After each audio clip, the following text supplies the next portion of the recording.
সম্প্রতি সমস্ত সোশ্যাল মিডিয়াতে একটি ভিডিও খুব ভাইরাল হয়েছে, যেটি হচ্ছে একটি পেঙ্গুইনের ভিডিও, যেখানে দেখতে পাওয়া যাচ্ছে যে একটি পেঙ্গুইন তার দল থেকে হঠাৎ করে দলছুট হয়ে ঠিক টিং টিং টিং টিং টিং টিং করে করে একটি পাহাড়ের দিকে যাচ্ছে। তো মতবাদ ভগবানের দর্শন পেয়েছে, নাকি ওর মেন্টালের ডিসঅর্ডার ছিল, নাকি ও পাগল হয়ে গিয়েছিল, এর লাভ এভরিথিং এভরিথিং এভরিথিং।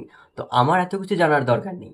আমার একটাই কথা, বা আমাদের এই গোটা জেনারেশন একটা জিনিস বুঝতে পেরেছে এই পেঙ্গুইনটাকে দেখে, আমরা জীবনের অনেকটা মূল্যবান সময়, আমরা আমাদের জীবনের অনেকটা মূল্যবান অনুভূতি নষ্ট করে ফেলেছি শুধুমাত্র এই সোসাইটি, এই পৃথিবীটাকে, এই পরিস্থিতিটাকে সামাল দেওয়ার জন্য, যেখানে একটি প্রাণী, বলা যেতে পারে অবলা জীব, সে কিন্তু করলো না। হতেই পারে ও মেন্টালি ডিসঅর্ডার, পাগল হয়ে গিয়েছে, বা নাও হতে পারে ওর দলের সঙ্গে যাচ্ছিল।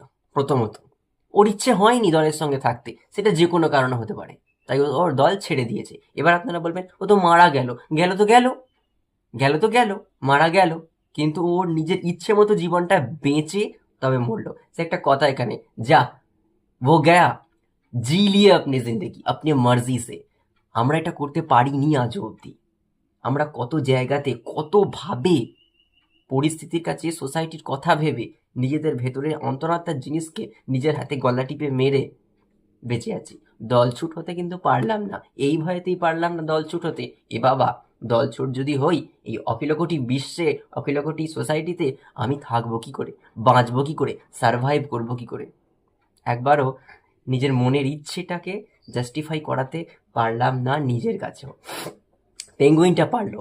হতে পারে তার দলে তাকে কেউ ভালোবাসতো না, যেখানে তার সম্মান ছিল না, ইম্পর্টেন্স ছিল না, সে তার দল ছেড়ে দিয়েছে। আমরা কি পারি? পারিনি বলেই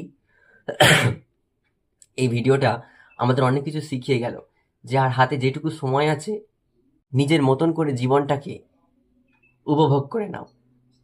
যদি তোমার রাস্তাতে কেউ নাও আসে, তোমার পথ কেউ না অনুসরণ করো, একা হোক, ভুল হোক, যাই হোক, এখন না ঠিক ভুলের বিচারটা আর করা যায় না। যাই করো নিজের মন মতো করো, এতে অনেকটা রিলিফ পাওয়া যায়। যদি ভুলও হয়, আমি শেষ প্রান্তে গিয়ে শেষও হয়ে যাই, তবু এই আশা নিয়ে শেষ হব, এটা জেনে শেষ হব যে এটা আমার সিদ্ধান্ত ছিল, এটা আমার নিজের মন থেকে নেওয়া সিদ্ধান্ত ছিল, যেটা পেঙ্গুইনটা অন্তত আমাকে এটা শেখালো। অনেক কিছু আমিও ছেড়ে এসেছি অনেকের কথা ভেবে, আবার অনেক কিছু আমি ছেড়ে এসেছি এইটা ভেবে, এ বাবা, সবাই তো এই জিনিসটায় যাচ্ছে না, তাহলে কি আমি গেলে আমি একা সার্ভাইভ করবো কি করে? সেক্ষেত্রে আমার অনেক কিছু ছিল